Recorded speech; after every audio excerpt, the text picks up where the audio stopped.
함께 한번 기도하겠습니다.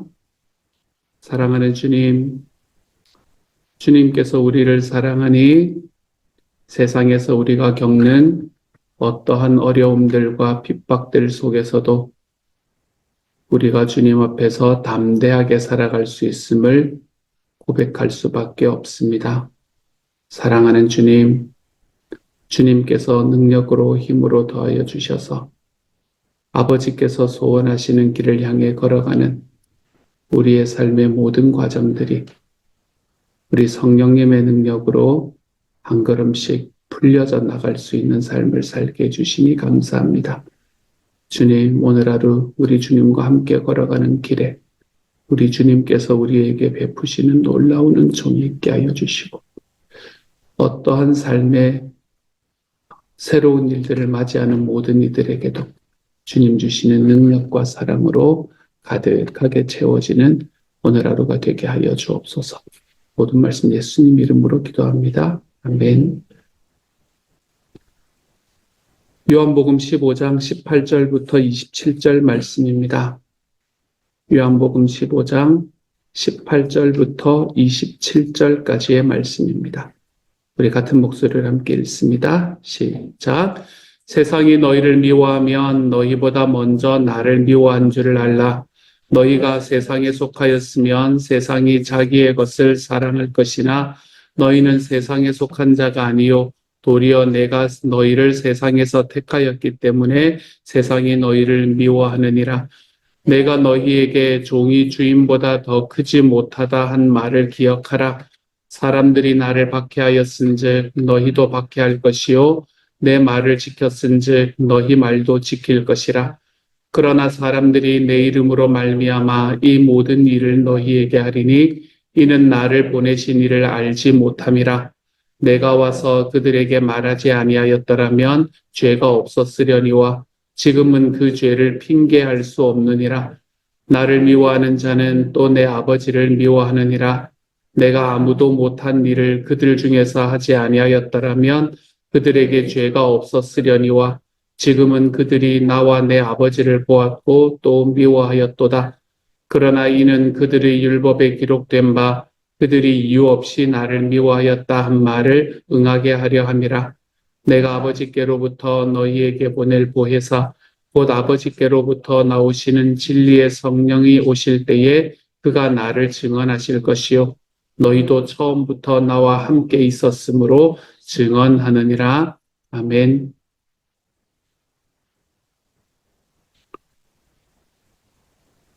오늘은 다니엘 금식기도 9번째 날입니다. 9번째 날 제9일째 묵상 우리가 함께 하도록 하겠습니다. 제9일 하나님의 능력을 다운로드 받는 금식기도 2월 25일 화요일.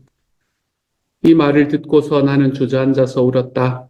나는 슬픔에 잠긴 채로 며칠 동안 금식하면서 하늘의 하나님께 기도하였다. 느헤미야 1장 4절 말씀. 살다 보면 내 힘으로는 도저히 넘을 수 없는 큰 산과 같은 문제들을 만납니다. 10대 딸의 가출, 갑작스런 암 선고, 날아온 이혼 서류, 끝없는 은행 청구서, 전쟁의 소문, 쓰나미 같은 자연재해를 만나면 다리에 힘이 빠져 주저앉게 됩니다. 왜 나에게 이런 일이 하면서 통곡을 할지도 모릅니다. 느헤미야도 그랬습니다. 고향 땅의 성벽이 무너지고 성문들이 불에 타 동족들이 고통스러워한다는 소식을 듣고 그는 주저앉아서 울었습니다. 하지만 그는 거기서 멈추지 않았습니다. 금식하며 기도했습니다. 왜 나에게 대신 우리가 주님께 매우 큰 잘못을 저질렀습니다. 라며 회개했습니다. 통곡이 기도 소리로 바뀌면 하늘의 천사들은 바빠지기 시작합니다. 해야 할 일들이 생겼기 때문입니다. 하나님의 심부름꾼으로 사람의 마음을 바꾸기도 해야 하고 때로는 환경을 바꾸기도 해야 하고 이길 힘도 공급해야 하기 때문입니다. 느헤미야에게도 하늘의 천사들이 하나님의 응답을 가지고 도착했습니다. 그가 왕의 수를 따라 드리는 어느 날 왕이 느헤미야의 안색을 살피며 관심을 갖습니다. 그리고 물어봅니다. 내가 바라는 것이 무엇이냐? 그냥 주저앉아 있지 않고 금식하며 회개하는 자에게는 기회가 옵니다. 기도한 사람은 자신이 원하시는 것이 무엇인지 정확히 말합니다.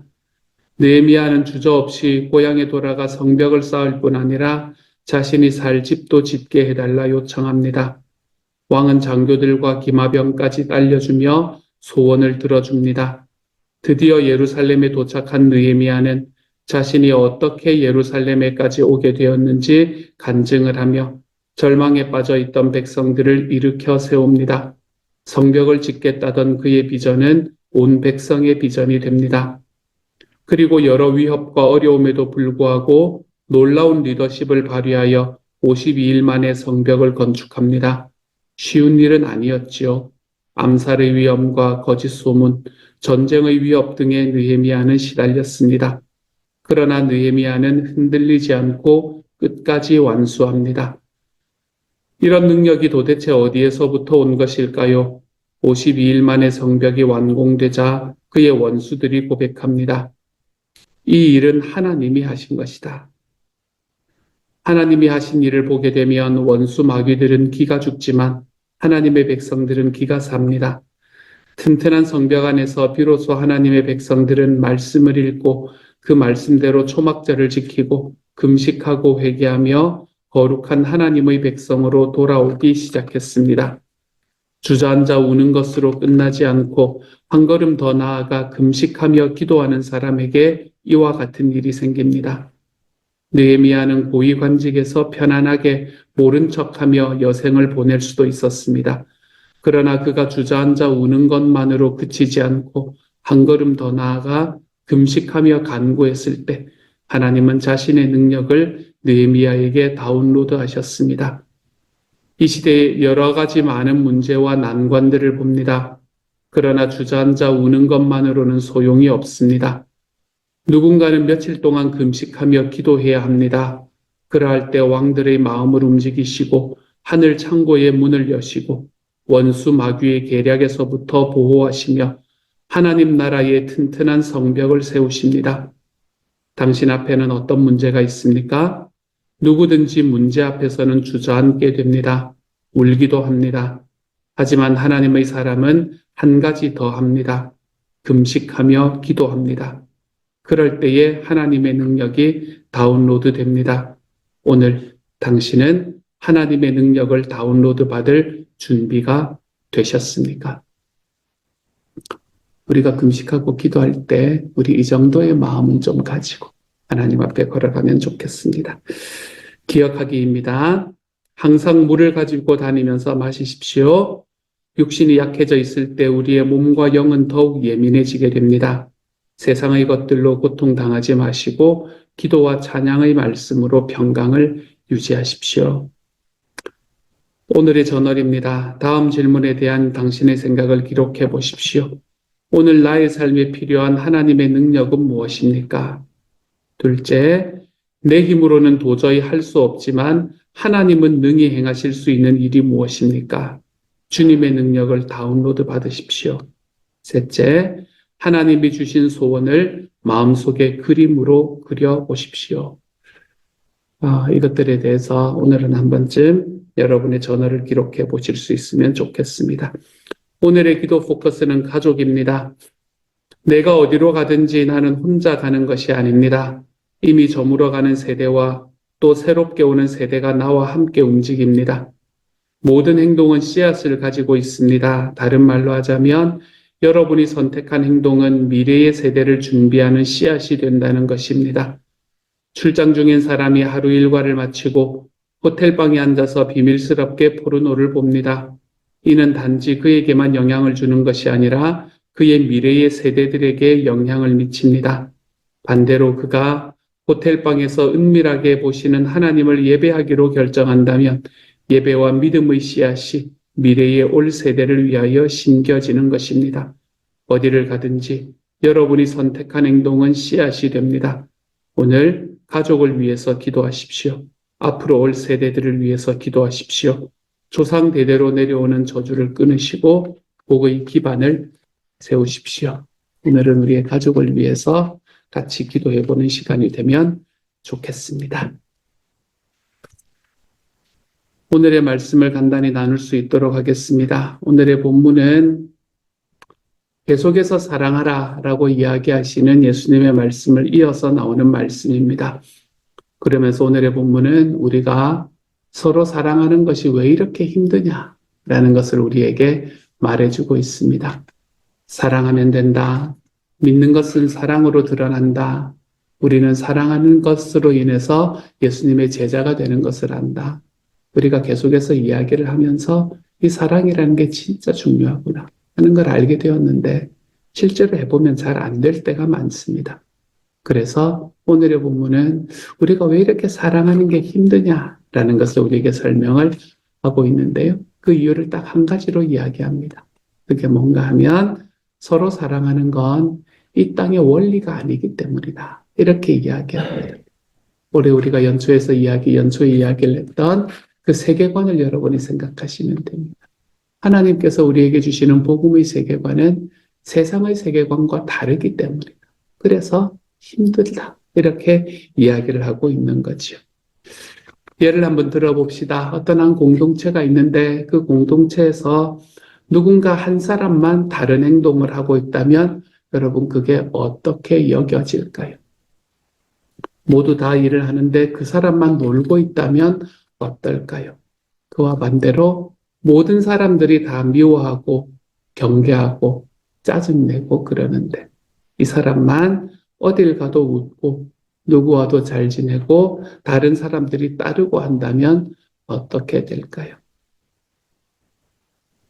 여기에서 드러나는 것은 어떤 질투, 이런 이야기를 좀 넘어서는 이야기입니다. 우리가 보통 집단지성이라는 이야기를 할 때가 있지 않습니까? 그렇죠? 많은 사람들이 모여서 협력함으로 인해서 좋은 결과물을 만들어내는 것, 그게 집단지성이다 라고 이야기를 하는 겁니다. 우리가 모여서 서로의 가치들을 모으고 그걸 조율하고 그리고 협력하고 그래서 우리가 다 나를 뛰어넘는 새로운 피조물을 만드는 것, 이런 것들을 집단지성이라고 말하지요. 이거를 우리는 연대라고 말하고 연합이라고 말합니다. 집단지성이 있다면 집단 최면이라는 게 또 있습니다. 집단 최면이라는 말은 다른 말로 하면 군중심리다 라고 이야기할 수 있는 거예요. 이런 실험이 있습니다. 여러 사람들이 가는 길에 어떤 사람이 하늘을 쳐다봅니다. 한 사람이 쳐다보면 별 영향을 못 미치는데 두세 사람이 따라서 하늘을 쳐다보면 거기에 아무것도 없는데도 불구하고 어느새 거기 걸어가던 사람들이 모두 하늘을 쳐다보는 그런 실험들도 우리는 있었다는 것을 압니다.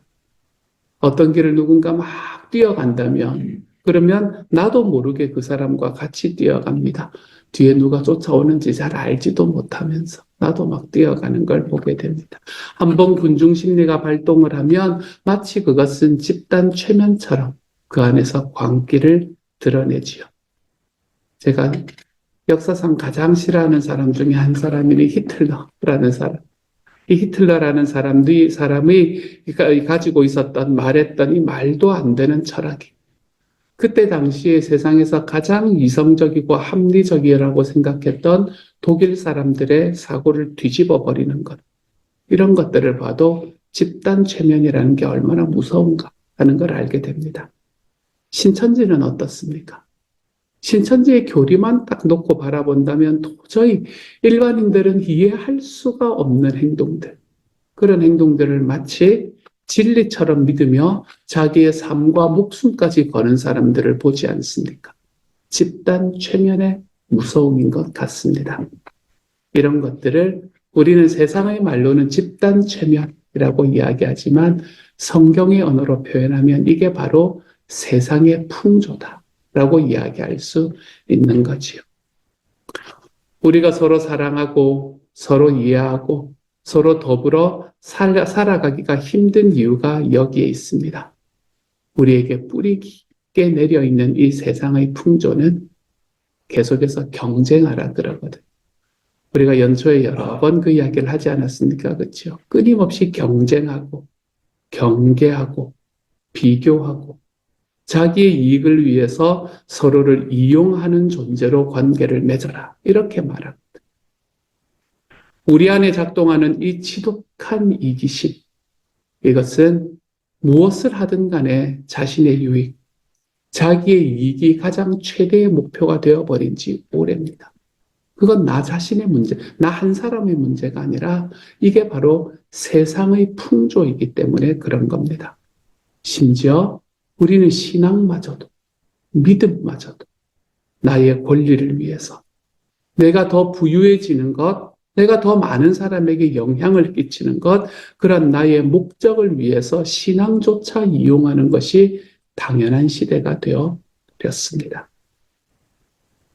이러한 상황은 세상이 사랑의 하나님을 등진 결과일 겁니다. 이러한 상황은 세상이 하나님을 알지 못한 이유고요. 그렇기 때문에 또한 하나님을 미워하고 하나님을 쫓아가는 사람들을 미워하게 되는 배경이 될 수밖에 없는 거지요. 이게 세상의 풍조이기 때문에 성령 하나님이 우리에게 주시는 은혜는 여기에 있습니다.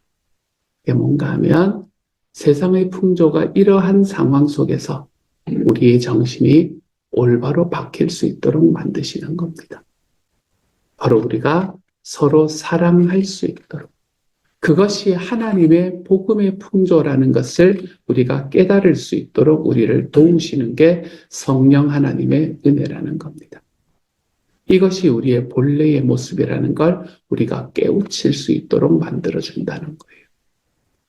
그 모습을 찾고 서로 사랑하는 모습, 그것이 하나님께서 존재하신 방식이었고 서로를 깊이 사랑하는 모습으로 세상을 살아가는 것이 우리가 이 세상에 창조받은 본분이라는 것을 찾고 걸을 수 있도록 우리를 도우시기 위해서 성령님이 오셨다. 이게 바로 오늘 말씀이 우리에게 이야기하고 있는 이야기이지요. 성령이 충만하다라는 것은 우리가 하나님께서 우리를 만드신 인간 본연의 모습으로 돌아가고 있다라는 것이 성령 충만하다라는 말이에요. 세상이 아무리 떠들어도 서로 사랑하는 존재의 가치를 누리는 것. 이게 성령 충만의 모습입니다. 세상이 나를 아무리 속이고 실망시켜도 그래도 서로 사랑하며 사는 이 존재의 이유를 잃지 않는 것. 이것이 바로 성령으로 채워진 사람의 모습이 되는 거지요. 그러니 사랑하는 여러분, 오늘도 성령 충만한 하루가 될 수 있기를 소망합니다. 어떤 괴로움이 좀 와도 나에게 좀 불편하고 내 마음에 들지 않는 일들이 좀 넘쳐나도 그래도 하나님께서 나에게 주신 내 천성은 사랑입니다. 라는 것을 좀 기억하며 살아갈 수 있기를 소망합니다. 내가 삶을 살아가는 이유, 내가 그것은 사랑하기 위해서 사는 것이다. 라는 이 사실을 좀 잃지 않고 살아가십시오. 내가 누군가를 만나고 어떤 일을 할지라도 그 삶의 이유는 사랑하기 위해서입니다. 그것이 성령 충만한 사람의 모습이 되는 거지요. 성령님은 눈으로 보이지 않습니다. 하지만 느낄 수 있습니다. 성령님을 우리는 어디서 느끼나 하면 여러분과 제가 서로 사랑하는 모습 안에서 우리는 성령님을 느낄 수 있게 되는 겁니다. 사랑하는 여러분, 오늘 하루 이러한 성령 하나님으로 좀 불탈 수 있는 날이 될 수 있는 저와 여러분의 하루가 되어갈 수 있기를 우리 주님의 이름으로 축복합니다. 같이 한번 기도합시다. 사랑하는 하나님, 하나님께서 우리에게 주시는 은혜가 큽니다. 세상의 풍조는 우리가 끊임없이 경쟁하라 하고 비교하라 하고 그래서 교만해지라 하고 하나님 잘 안 될 때는 자기 비하에 빠져서 어찌할 줄 모르는 하나님 그러한 감정으로 그러한 삶의 방식으로 우리를 인도해 갑니다. 모든 관계는 너의 이익을 위해서 만들어가는 것이 아니냐. 하나님 그것이 너무 당연한 것이 아니냐라고 우리에게 속삭입니다. 이게 세상의 풍조이기 때문에 모든 사람들이 쫓아가고 있는 세상의 세계관이기 때문에 하나님, 우리가 하나님 안에서 사랑으로 산다는 게 힘듭니다, 주님. 그렇지만 우리가 그 안에서 사랑하며 살아갈 때 성령님이 보인다는 걸. 우리가 사랑하며 살아갈 때 우리의 믿음이 거기서 증명된다는 걸. 우리가 사랑하며 살아갈 때 비로소 우리가 그리스도의 제자가 된다는 것을 기억하게 하여 주시고, 주님, 오늘 하루 살아가며 우리가 하나님 앞에 사랑하며 살아갈 수 있는 사람, 그래서 성령 충만함을 우리의 삶으로 보여줄 수 있는 하나님의 사람이 되게 하여 주옵소서.